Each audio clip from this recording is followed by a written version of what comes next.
et bienvenue à votre émission Le Pour et le Contre, toujours en notre compagnie, Jocelyne Courrière. Tout d'abord, bonsoir Jocelyne. Bonsoir. Ça va bien? Toujours. Sujet d'actualité encore une fois cette semaine. Effectivement, les réfugiés syriens.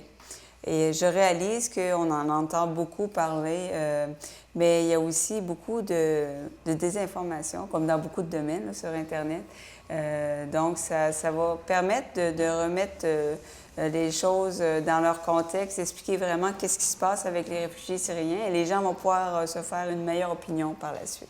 Et une très belle introduction en ce qui concerne remettre l'horloge à l'heure, comme qu'on dit, et surtout avoir une information là, qui est juste Oui.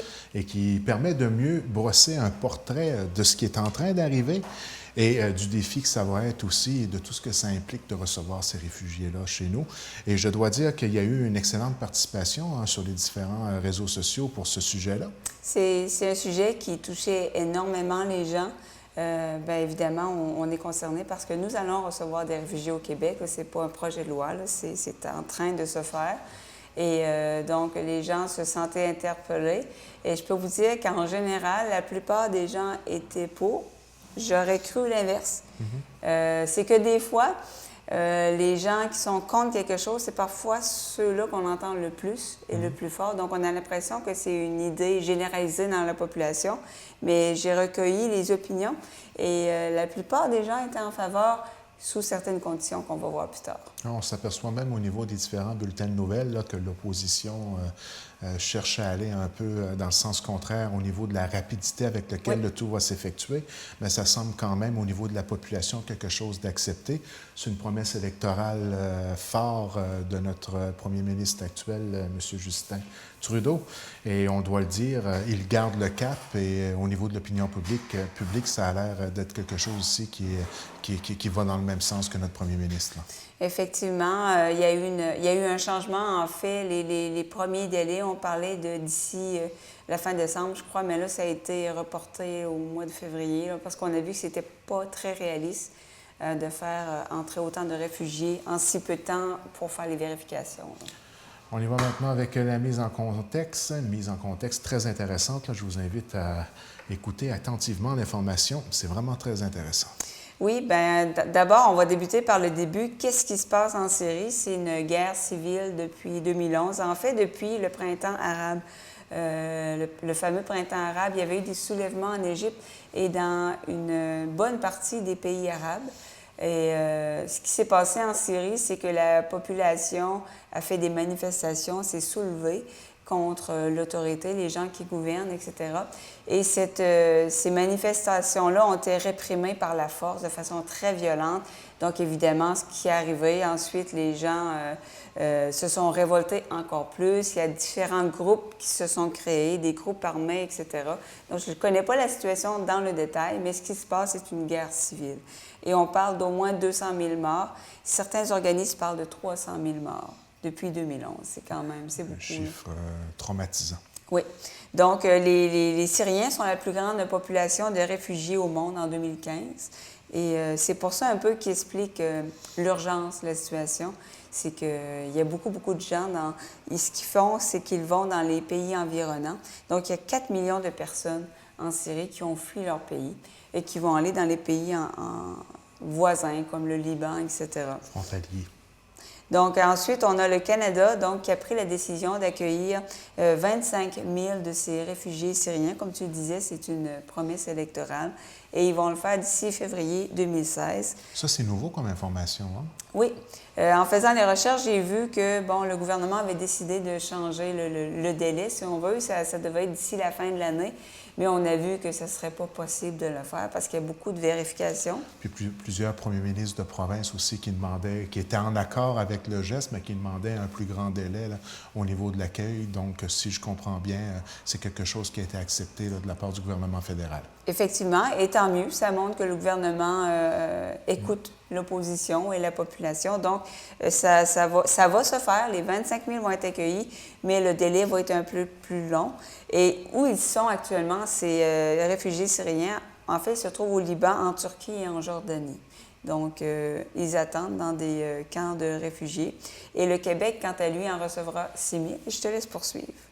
Et parlant que le Québec va en recevoir 6 000, la logistique était déjà entamée. Là. Moi, mon garçon est dans l'armée, il est basé à Valcartier, et puis il y avait déjà une grande préparation là, qui allait dans ce sens-là, puis on est en train de penser à une logistique pour les accueillir là, au niveau des différents camps de cadets qui sont disponibles à la grandeur du Canada, mais il y en a un plus particulièrement directement à Valcartier. Donc, effectivement, le Québec en recevra 6 000. On priorisera les femmes, les enfants, les familles complètes, les femmes de la communauté, juste me préciser. Là. LGBT, c'est-à-dire lesbienne, gay, bisexuel, transgenre, parce que être gay en Syrie, c'est 3 ans de prison. C'est illégal. Donc, bonne idée de prioriser. On cherche à les protéger. Oui. D'accord, c'est bien. Les hommes seuls ne seront pas priorisés, sauf s'ils font partie de la communauté LGBT ou s'ils accompagnent directement leurs parents. 36 communautés au Canada, dont 13 villes au Québec ont été choisies pour les accueillir. Aucune dans l'Est du Québec. C'est quand même bien que tu l'aies souligné. Est-ce que tu sais s'il y a une raison particulière? C'est peut-être parce qu'on n'a carrément pas les infrastructures, de ma connaissance de mon propre Effectivement, c'est la raison qui a été donnée, mais aucune à l'Est de Québec. C'est qu'on a enlevé non seulement toute la Gaspésie, Rivière-du-Loup, Rimouski, etc., qui sont quand même des villes d'une assez bonne taille, si on veut. C'est vrai. Ça m'a surprise et d'ailleurs, il y a des gens en Gaspésie qui ne sont pas contents de ça, qui auraient aimé recevoir des réfugiés syriens. Mais on a choisi 13 communautés au Québec. Donc, la Gaspésie n'en faisait pas partie. Et cette information-là, c'est sur les réseaux sociaux que tu l'as sentie?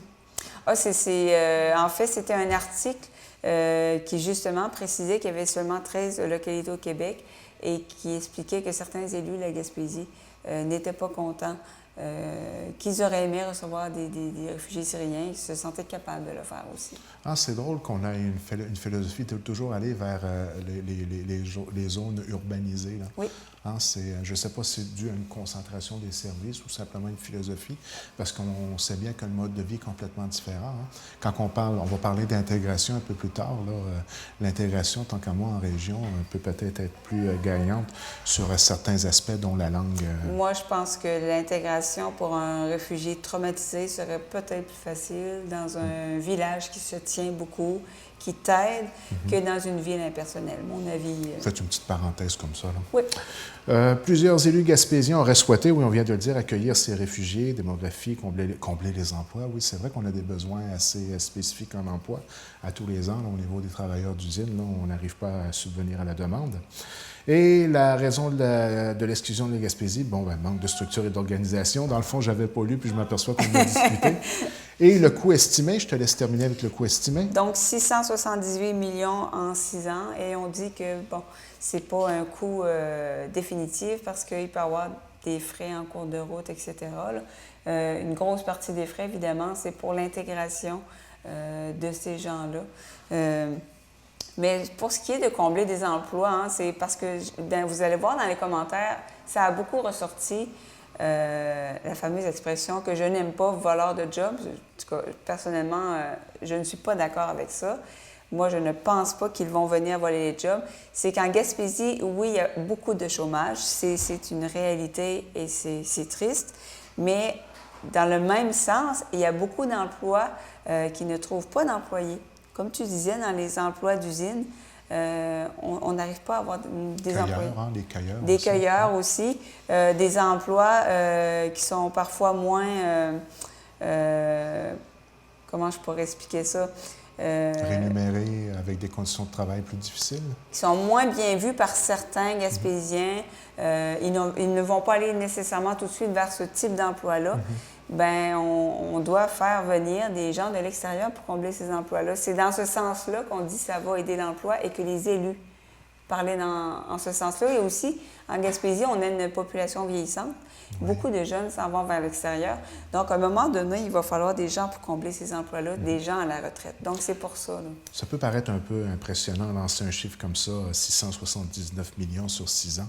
Mais il faut voir, ça, c'est ce que ça coûte pour les amener et leur donner, disons, un point de départ avec tous les outils nécessaires pour avoir une belle intégration. Mais sur le long terme, la majorité de ces gens-là rapporter à la Oui. société québécoise. Et il faut peut-être voir ça comme un investissement. Je vais peut-être donner un commentaire un peu trop rapide, mais je vais dire, on a lancé le chiffre sans aucune explication. Je me sens le devoir de au moins préciser l'aspect qu'on en a beaucoup de gens dans la société québécoise qui sont maintenant très, très, très, très payants pour notre société et que ça a été une force pour le Québec de les avoir accueillis. Et le Québec ne sera pas où il est. Même le Canada, Justin le disait, M. Trudeau le disait, qu'on ne serait pas le pays qu'on est sans, naturellement, les immigrants. Puis on en est à peu près tous dans l'Est du Québec à une certaine époque, quand on remonte dans notre arbre généalogique. C'est effectivement ici revenu dans les commentaires. Vous allez voir un commentaire que j'ai bien aimé d'une personne qui parlait justement que nous sommes mal placés pour juger les immigrants. On débute avec les arguments contre. Effectivement. Alors, je te laisse y aller avec le premier commentaire. Donc, des coûts importants, bien évidemment, souvent, la première chose qu'on va penser, c'est combien ça va coûter tout ça. Bon, il y a les soins de santé. Ce ne sont pas tous les gens qui vont arriver dans un bon état de santé. Il y a l'aide psychologique aussi, évidemment. Une bonne partie de ces gens-là ont vécu des traumatismes épouvantables. Ce sont des survivants à tous les points de vue. Donc, beaucoup vont être traités pour des chocs post-traumatiques. Donc, les gens disent « ouais, mais ça va coûter cher, tout ça ». Mais personnellement, je pense que comme société, c'est une valeur importante pour nous d'aider les gens, d'être là pour eux. Donc, oui, ça va coûter quelque chose, mais on oublie ce que ça va rapporter par des gens qui vont contribuer à notre société, qui vont créer des emplois, etc. Donc, c'est souvent le coût, ça ressort beaucoup. « Ouais, mais on va payer pour ça. » Mais, tu sais, dans une société, quand on a certaines valeurs, moi, je pense qu'il faut suivre nos valeurs jusqu'au bout. Et ça implique d'aider les gens dans le besoin. La fameuse langue aussi revient dans le sens où, naturellement, la majorité des gens qui vont arriver de Syrie, bien, il y a de fortes chances qu'ils ne parlent pas la langue française naturellement. Et au Québec, la langue, c'est toujours un sujet là, qui est très sensible. Hein? Effectivement. Mais au sujet de l'immigration au Québec, là, évidemment, c'est des réfugiés, c'est un autre contexte. Mais pour ce qui est des immigrants qui entrent au Québec, c'est important qu'ils parlent français ou qu'ils fassent des démarches pour apprendre le français. J'avais une amie là, qui était immigrante d'Amérique du Sud, puis elle était, justement, je l'ai connue, elle suivait des cours de français. Puis je regardais avec elle les critères d'immigration, c'est extrêmement difficile d'immigrer au Québec. Il faut vraiment avoir certains critères, dont la langue. Donc, au niveau de ces réfugiés-là, je pense qu'on va sûrement valoriser le français s'ils décident de... Bien, en fait, si on les... En ce qui concerne les 6 000 qu'on va recevoir, c'est un critère qui est évalué dès le départ? Ceux du Québec, évidemment, ces gens-là ne parlent pas français. Mais je pense que le gouvernement va faire en sorte que ça va être favorisé d'apprendre le français, etc. Puis de toute façon, quand tu arrives dans un pays, dans une province qui parle français, je pense que pour aider l'intégration, je pense que la plupart de ces gens-là vont essayer d'apprendre au moins quelques notions de français. Là. On a parlé des coûts, soit de santé et psychologie, on a parlé de la langue. Naturellement, ils vont arriver avec des valeurs et pratiquement, probablement, leur propre religion aussi. Et il y a une espèce de... Il y a une peur, là. Hein? Il y a une islamophobie au Québec. Je comprends dans un sens parce qu'il y a beaucoup... on entend des choses, des radicaux, des intégristes, etc. On oublie qu'il y a des intégristes et radicaux dans les catholiques, dans les juifs, etc. Mais on a tendance à associer beaucoup l'islam à terrorisme. Alors que, bon, je connais beaucoup de gens musulmans qui vont croire en l'islam, mais qui ne vont pas être radicaux dans leur point de vue, dans leur façon de penser. Donc, il faut faire attention avec ça. Et je ne pense pas... Il y a un monsieur qui me disait, lui, il reste à Québec et il côtoie beaucoup d'immigrants. Puis il disait, moi, il dit personnellement, il dit, il n'y a jamais un immigrant qui a essayé de m'imposer sa religion. Il dit, moi, j'ai jamais vécu ça. Je ne dis pas qu'il n'y en a pas, mais honnêtement, je connais... une couple de personnes catholiques qui sont un peu plus intenses dans leurs croyances et qui ont essayé de me faire changer de religion parce qu'évidemment, il y a les témoins de Jéhovah, il y a les chrétiens, il y a les catholiques, en tout cas, il y a plusieurs groupes différents. Et tu vois, c'est des Québécois, c'est pas des musulmans. Et il y en a une couple là-dedans qui ont essayé de me faire virer de bord, changer de religion, etc. Donc ça existe partout. Tout mon point de vue, c'est juste de dire c'est universel. Il y a toujours des gens qui vont essayer de vous imposer leurs croyances et ça n'a pas de couleur de visage et ça n'a pas de religion en particulier, là. Et d'après moi, la façon avec laquelle l'accueil se fait, là, si on ne se sent pas agressé dans ce que l'on est fondamentalement, Oui. ça devient plus facile d'avoir une ouverture sur réapprendre un certain mode de vie et s'impliquer et s'intégrer dans la nouvelle société qui nous entoure à ce moment-là. Mais il faut le dire, je sais ce qui est arrivé dans les dernières semaines au niveau de l'actualité, l'acte terroriste qui a eu lieu en France. Disons-le, là, ça n'a certainement pas arrivé au meilleur moment pour favoriser cette immigration-là. Bien, d'ailleurs, suite aux attentats de Paris, le gouvernement a décidé aussi d'être plus sévère par rapport aux critères de sélection. Quand on le disait au début, on va vraiment privilégier femmes, enfants, familles ou gens vulnérables LGBT. On a un peu écarté les hommes seuls, célibataires. C'est suite un peu à la peur des attentats de Paris. La population a peur et c'est compréhensible. Moi aussi, j'ai peur. Donc, on va prioriser les groupes plus à risque, qui représentent aussi moins de danger, si on veut, aux yeux de la population. Donc, c'est sûr que l'attentat a eu des répercussions, là. Et le premier commentaire va carrément dans ce sens-là, hein, le risque de terrorisme. Hein, on a tous peur que ça arrive dans notre propre pays ou dans notre propre province. Un commentaire de DL.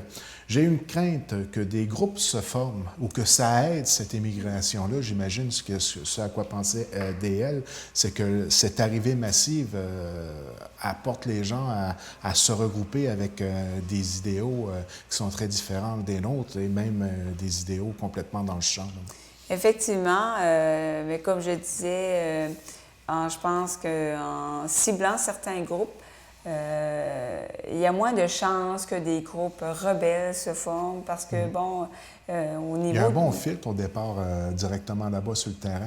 Oui, il y a des gens, il y a je ne sais plus combien, des centaines de fonctionnaires qui travaillent là-dessus là, à temps plein pour essayer justement de filtrer, de vérifier les identités, etc.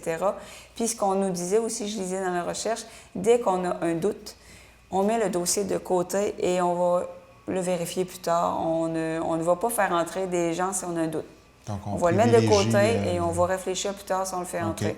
Donc, on privilégie, comme je disais, au niveau du terrorisme, c'est souvent des hommes seuls, des hommes révoltés qui n'ont pas d'attache, des hommes célibataires, etc. Donc, ce groupe plus à risque, si on veut, on va les écarter au niveau des réfugiés, là. Autre commentaire? Donc, on a va nous appauvrir, c'est SC qui nous dit « Assez d'ouvrir la porte aux immigrants.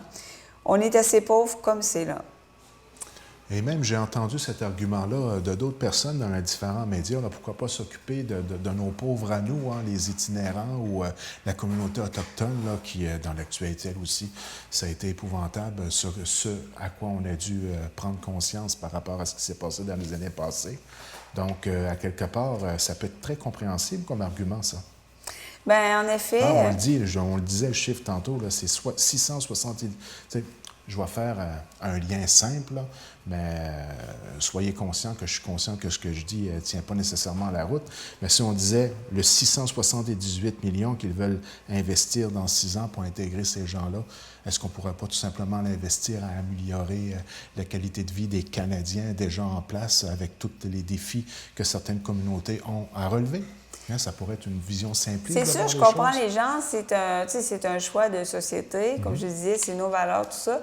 Mais je comprends les gens. Il y a beaucoup de gens au Québec qui en arrachent. Dieu sait, au Canada en entier, qui en arrachent. On n'est pas des imbéciles. On sait qu'on n'est pas en guerre. Mais on arrache quand même. On en arrache beaucoup. Puis, ce que moi, j'ai beaucoup aimé par rapport à ce commentaire-là, il y a quelqu'un qui a mis comme commentaire une publicité, ça vaut la peine d'aller voir ça sur YouTube, une publicité de Yvon Deschamps pour Oxfam, des années 70. Vous avez juste à écrire Yvon Deschamps, Oxfam, et ça va vous donner la pub. Et c'est excellent.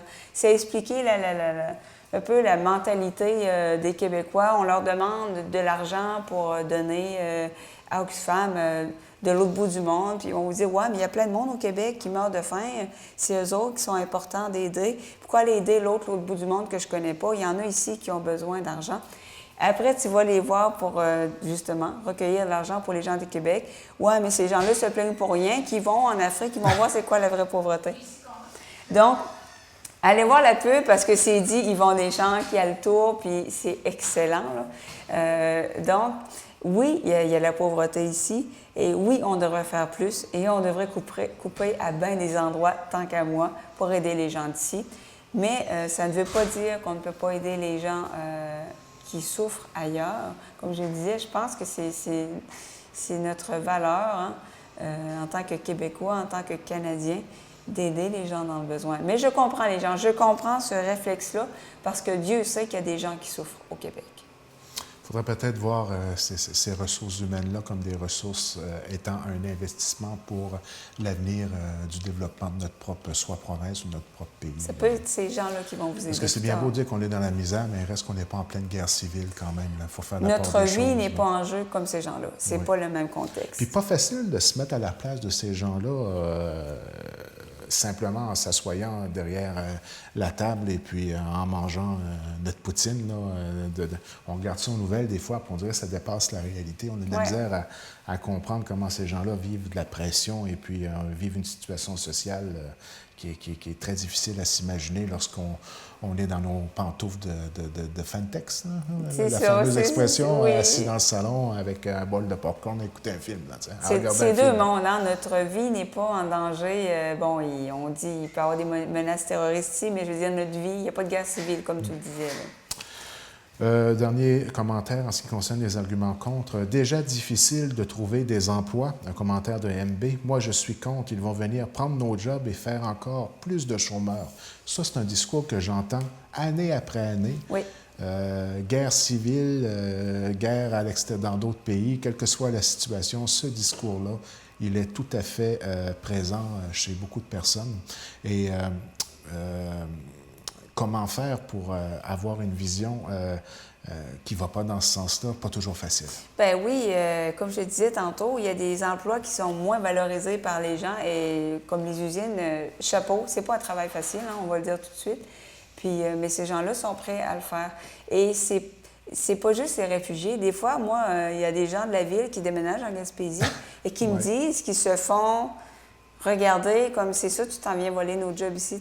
Mais il y a combien de Gaspésiens qui ont parti à Montréal pour travailler là-bas? S'ils avaient eu le même accueil... Je pensais que tu aurais dit pour aller voler des jobs là-bas. Oui, mais c'est dans les deux sens, ça. Je veux dire, on se promène d'une place à l'autre.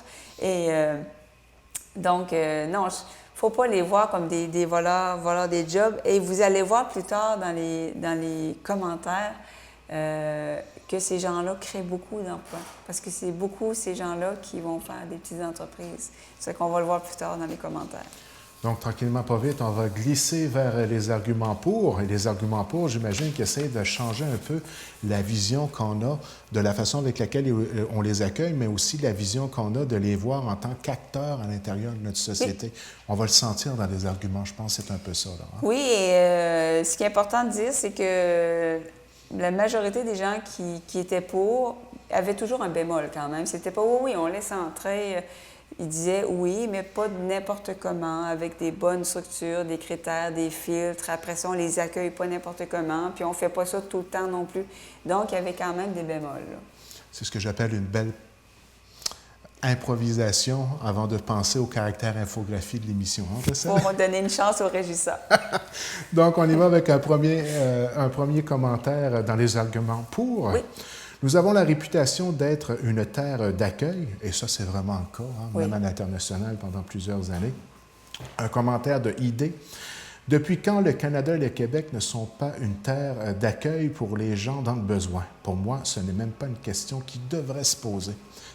le monsieur ou la madame, peu importe, on voit que c'est une valeur profonde pour cette personne-là dans son commentaire. Oui, et moi, je suis contente que nous soyons vus comme ça. Et je fais une parenthèse aussi avec, au niveau des guerres, le Canada a toujours été perçu comme un peuple pacifique avec les casques bleus. C'est nous, je pense même, qui avons inventé, entre guillemets, là, les casques bleus. Et aujourd'hui, avec le gouvernement Harper, on s'est déplacé plus vers un rôle, j'allais dire agressif, mais en tout cas moins de paix, si on veut. Moins ouvert aussi, hein? Moins ouvert. Donc, sur les autres. Est-ce qu'on est en train aussi de faire un changement au niveau de l'immigration, qu'on est en train de fermer nos frontières comme certains pays qui sont plus intransigeants, inflexibles?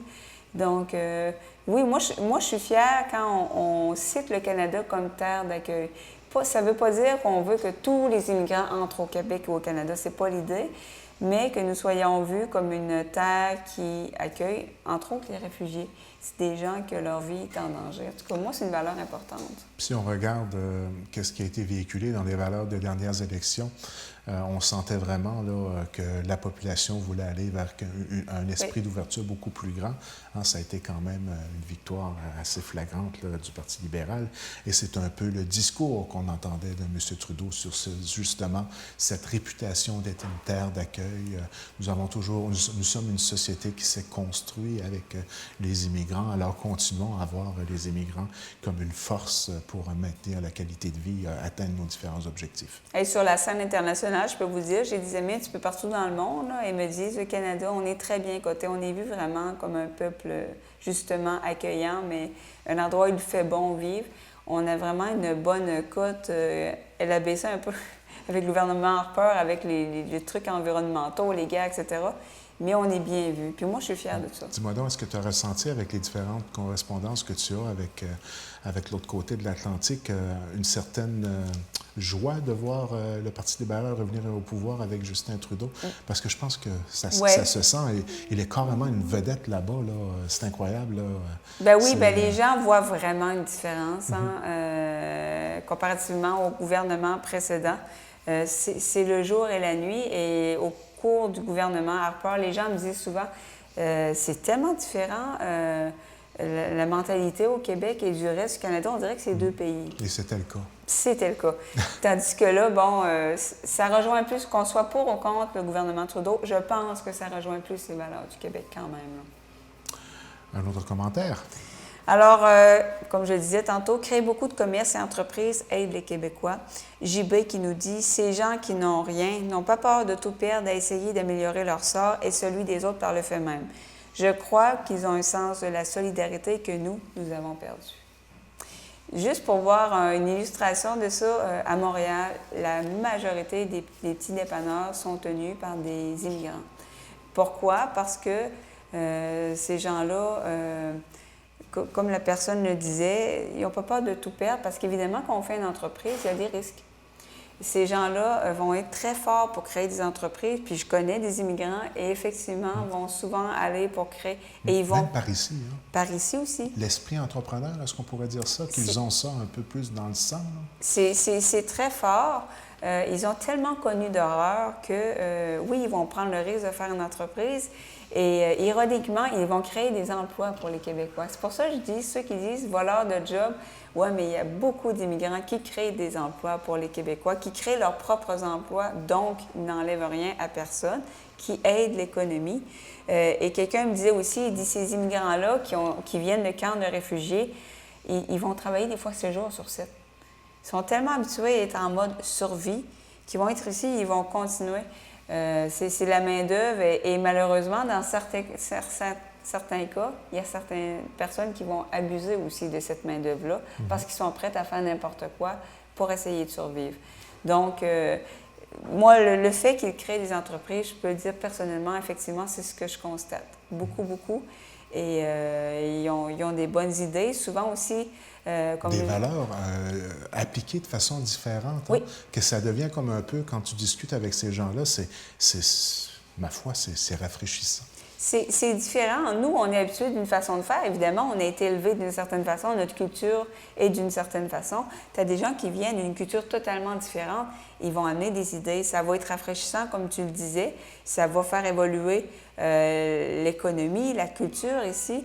Parce que moi, personnellement, je le vois vraiment comme un plus, mais vraiment pas comme des voleurs de jobs. C'est pas comme ça que je le vois, là. Question de survie, un commentaire de SD. You, on se réveille.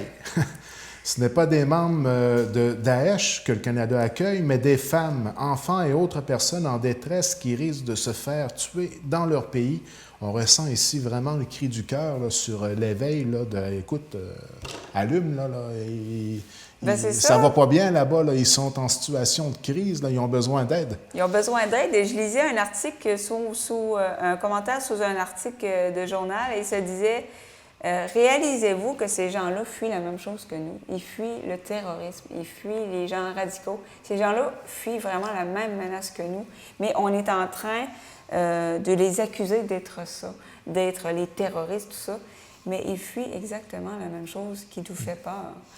Ça me fait réfléchir ce que tu viens de dire là, dans le sens où imagine-toi que tu es dans cette situation là-bas, tu cherches à aller à quelque part pour te sauver de cette situation et on te regarde comme étant peut-être la personne qui... La menace. Ça ne doit pas être difficile à digérer. Ça doit être en épouvantable. plus d'une situation de détresse extrême, on te voit comme quelque chose d'inadéquat pour le pays, comme carrément un terroriste quasiment. Là. C'est exactement. Donc, c'est pas facile. Et j'ai une amie du Liban qui est un pays voisin à la Syrie, qui me dit, bien, elle est ici depuis des années, puis elle me dit, elle se fait regarder comme une terroriste. Elle est là depuis des années, et son père, justement, a créé un restaurant. Et ils emploient des gens, plein de personnes. Puis, ils ont créé leur emploi, et puis elle me disait, elle a des regards. On insinue qu'elle a vraiment, qu'elle a des liens avec le terrorisme, c'est épouvantable. Là. Ça fait réfléchir. Oui, oui. Donc, on a un rôle à jouer, PS, qui nous dit ça va des deux bords. Et ça, j'ai trouvé ça bon parce que je n'avais pas pensé à ça. Ça va des deux bords. Si une communauté n'accueille pas l'étranger à bras ouverts, l'étranger va être moins enclin à vouloir se joindre à eux. Ne leur demandez pas de s'assimiler, demandez-leur de s'intégrer. Il y a un monde de différence. Je le disais tantôt, hein? Tout est de la façon avec laquelle on les accueille. Si c'est trop agressif, des fois, ils vont... Le premier réflexe qu'un être humain va avoir, c'est de revenir à sa propre vision des choses et même se camper sur cette vision et se cacher dans un coin pour essayer de vivre avec cette vision-là s'il sent que l'autre l'agresse trop rapidement et ne lui laisse pas la chance de digérer tout ça. Effectivement, hein, notre accueil est très important. Ça peut faire une grosse différence. Ça fait toute la différence. Ça fait toute la différence. Parce que la violence, c'est ça. Parce qu'à un moment donné, il y avait une étude qui disait que dans les ghettos, noirs, il y avait plus de violence et évidemment, ça a servi de base pour beaucoup de racisme. Mais évidemment, quand tu réfléchis à l'étude, ce qu'on a découvert, c'est que ce soit un ghetto noir, un ghetto blanc, la pauvreté crée la violence. C'est pas la couleur de la peau. Mais c'est un peu la même chose. Si tu as des immigrants qui arrivent à Montréal, tu les rejettes, tu les intègres pas dans les milieux de travail, tu leur donnes pas d'emploi, bien, ils n'ont rien à faire, ils sont pauvres, ils vont avoir tendance plus à se regrouper. Donc, tandis que si tu intègres ces gens-là vont être beaucoup plus heureux, puis il y a beaucoup moins de chances qu'il y a des gangs de rue qui se forment. Comme je le disais, ça n'a aucun rapport avec la culture et la couleur de la peau. C'est les études qui ont été faites avec les ghettos à Brooklyn, c'est ce qu'on a découvert, ça n'a pas rapport avec la couleur, mais ces gens-là sont pauvres et n'importe qui est pauvre va être fragile, embarqué dans des gangs de rue ou vendre de la drogue, par exemple. Donc, de bien les intégrer, c'est vraiment important. C'est sûr qu'on apporte la différence, mais d'en connaître. Et pour moi, le meilleur exemple d'intégration, c'est Boucar Diouf. Boucar Diouf, c'est le premier à dire... lui, il se sent québécois, puis il y a beaucoup la culture québécoise, mais il y a beaucoup la culture de son pays aussi. Il a intégré les deux. Il n'est pas assimilé, mais il est intégré à notre culture. Puis ça, je pense, ça montre que oui, c'est possible pour un immigrant de s'intégrer. Ça ne veut pas dire à l'immigrant de devenir catholique puis fêter Noël. Ça, c'est son droit s'il ne veut pas le faire. Mais il peut s'intégrer de façon à ce que ça ne l'agresse pas que les gens fêtent Noël, par exemple. Et la majorité des immigrants, je pense, qu'ils sont bien intégrés. C'est ceux qui ne sont pas intégrés qu'on remarque le plus, c'est comme partout. Les gens ont des préjugés, un commentaire de VC. Généralement, ce sont des gens avec de hautes études supérieures. Ils sont remplis de bonté, vraiment. Ça, c'est une personne qui travaille avec les immigrants tous les jours. Ah oui? Oui. Un témoignage. Et elle me disait, c'est que quand ils arrivent en sol canadien, c'est une des premières personnes qui les voit. Donc, comme elle disait, elle dit, des fois, elle dit, ils ont un regard dur à soutenir parce que tu vois leur souffrance dans leurs yeux, mais ils ont beaucoup d'espoir aussi. Puis, ce qu'elle me disait, c'est que ces gens-là peuvent apporter beaucoup. Et on a tendance à avoir une idée des immigrants qui vont, bon, comme on disait, voler des jobs, tout ça, mais beaucoup de ces gens-là ont des études supérieures. Et ça aussi, je peux le témoigner. J'ai un ami de France qui voulait immigrer ici au Québec et il n'a pas pu parce qu'il n'avait pas assez de diplômes. C'est dur, immigrer. Les gens ont l'impression que c'est une passoire, le Canada. Tu veux immigrer, t'envoies ton formulaire, puis ça marche comme ça. Mais j'ai quelques amis qui ont voulu immigrer, ça n'a pas marché parce qu'il faut que tu aies des diplômes, il faut que tu aies un bon compte en banque, il faut idéalement que tu sois assez jeune aussi pour contribuer à la société québécoise, il faut que tu sois en bonne santé. C'est très dur, immigrer. Souvent, ces gens-là, on fait des blagues, hein, mais c'est courant des chauffeurs de taxi qui ont un diplôme de médecin.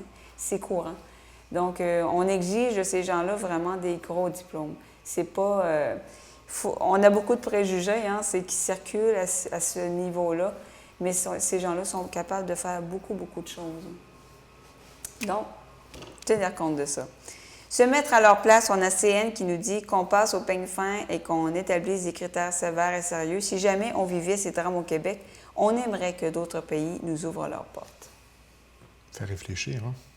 Il faut se mettre à la place des gens. Hein. Bon, c'est dur, c'est difficile d'imaginer ça ici.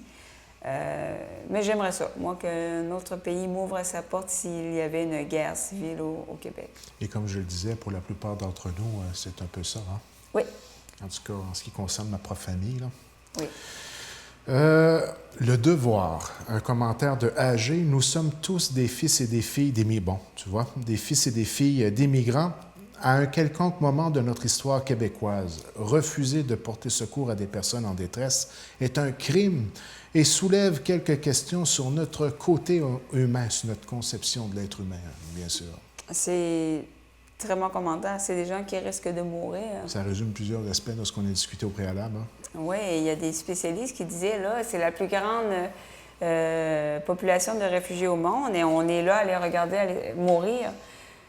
Mais bon, là, évidemment, le Canada a décidé d'agir et d'autres pays aussi. Heureusement, les instances politiques en place font abstraction des commentaires qui sont jugés peut-être inadéquats et il va de l'avant avec la promesse qui a été faite et l'intégration et l'immigration de ces gens-là. Là. Oui, oui, je pense que les gens peuvent faire la part des choses et bien, j'espère que tout ce qu'on dit aussi, ça va mettre les choses en perspective, comme quand je disais, sur Internet, sur Facebook. Dieu sait que la désinformation, c'est épouvantable. Puis, entendre parler des gens, on est en train de faire entrer des cellules d'Al-Qaïda puis des terroristes, c'est pas du tout ça. C'est pas fait n'importe comment. C'est important aussi de mettre les pendules à l'heure. C'est un peu aussi le but de l'émission. Évidemment, les gens sont libres de penser d'être d'accord ou pas. C'est un choix personnel. Mais au moins, là, ils vont le faire, je pense, plus éclairé. Et le dernier commentaire, je l'ai mis à la fin, je l'aime beaucoup. Ouverture, c'est important d'être ouvert. VA qui nous dit « Bienvenue chez vous ». Donc, je pense que ça résume. Bien, on se sent bien, hein, quand on arrive à quelque part et on dit bienvenue chez vous, fais comme chez toi, prends ton aise, il n'y a pas de problème. C'est un plaisir de t'avoir avec nous. Déjà là, on va aller chez quelqu'un là, en visite, là, ça aide à se sentir à l'aise dans la démarche. Hein, effectivement, je pense que c'est vraiment un très, très bel accueil. Puis nous, surtout ici en Gaspésie, on est réputés. Puis il y a quelqu'un qui l'a dit dans ses commentaires, quelqu'un de Québec, qui a dit en Gaspésie, on est réputé pour être chaleureux, pour notre accueil. Puis Dieu sait que les touristes le disent. Hein, je pense que c'est important de garder cette valeur-là. Puis, mais moi, j'ai été contente de voir que la plupart des gens étaient en faveur de ça. Puis si vous voulez un beau témoignage, allez sur un moteur de recherche ou sur mon Facebook, puis écrivez « Lettre ouverte aux réfugiés, la presse plus ». C'est magnifique. C'est un Mexicain, je pense. Qui donne son point de vue d'immigrant, c'est magnifique. Pour essayer de nous faire prendre conscience, qu'est-ce que ces gens-là vivent, parce que lui est un peu à cette place-là, mais c'est magnifique. Moi, après avoir lu ça, je peux vous dire qu'il y a beaucoup de choses qui ont changé sur ma perception. Alors voilà une émission qui, je crois, va faire vraiment discuter les gens à la maison. Et c'est même, disons-le, carrément une émission de réflexion et surtout d'essayer de voir les choses d'une manière positive sans se laisser influencer par ceux qui, des fois, avec des arguments qui semblent des fois solides au départ, oui. mais des fois, il faut faire attention avec la façon avec laquelle on évalue tout ça. Moi, je suis persuadé que tout immigrant est une force pour le développement de notre pays. Ça, j'en suis persuadé. Effectivement. Et je ne suis pas neutre et je suis quasiment fier de ne pas être neutre sur cet aspect-là. Bien, des fois aussi, c'est les gens qui sont vraiment contre, ils n'en connaissent pas. Prenez la peine d'aller leur parler. Ces gens-là. C'est qu'on argumente un peu, là. Hein? Ben oui, et puis quand vous avez une peur, prenez la peine d'aller creuser un peu et d'aller parler à ces gens-là. Vous allez voir, vous avez beaucoup à apprendre de ces gens-là. Alors, ça termine l'émission pour cette semaine. Oui. Alors, au plaisir de se voir la semaine prochaine. Avec plaisir. À la semaine prochaine.